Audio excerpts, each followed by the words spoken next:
अनेकांना भगवद्गीता वाचूनही समजत नाही, म्हणून मी छोटी छोटी वाक्ये घेऊन त्याच्यावर प्रश्नोत्तरे तयार करून व्हिडिओ पाठवत आहे.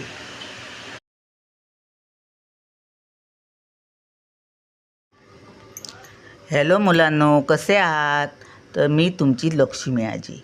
तर आज मी तुम्हाला भगवद्गीता या पुस्तकातील काही वाक्ये लिहून आणलेली आहेत आणि ती वाचून ती समजावून सांगून त्यावर प्रश्न विचारणार आहे आणि त्याची उत्तरंही सांगणार आहेत, की जेणेकरून तुम्हालाही भगवद्गीता पण समजेल आणि प्रश्न कुठचाही विषय जरी असला तरी तो मुद्दा वाचून त्यावरून तो समजून कसा घ्यायचा, कायम लक्षात राहण्यासाठी तो कसा समजून घ्यायचा हे सांगणार आहे. तर चला मग सुरुवात करूया. भगवद्गीता ही कृष्ण भक्तांच्या मदतीने समजून घेतली पाहिजे आणि त्याचे स्पष्ट उदाहरण म्हणजे गीतेमधील श्रीकृष्ण भगवान होय.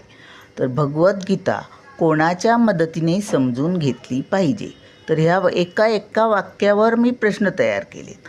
भगवद्गीता ही कोणाच्या मदतीने समजून घेतली पाहिजे, तर भगवद्गीता ही कृष्ण भक्तांच्या मदतीने समजून घेतली पाहिजे. कृष्ण भक्तांच्या मदतीने काय समजून घेतले पाहिजे, तर कृष्ण भक्तांच्या मदतीने भगवद्गीता समजून घेतली पाहिजे. भगवद्गीता समजून घेण्याचे स्पष्ट उदाहरण कोणते, तर भगवद्गीता समजून घेण्याचे स्पष्ट उदाहरण म्हणजे गीतेमधील कृष्ण भगवान होय. कृष्ण भगवान हे कशाचे उदाहरण आहे? कृष्ण भगवान हे भगवद्गीता समजून घेण्याचे उदाहरण आहे. तर अशा प्रकारचे पुढचा व्हिडिओ जर तुम्हाला पाहायचा असेल तर तुम्ही खाली माझ्या चॅनलवर पाहू शकता. बाय.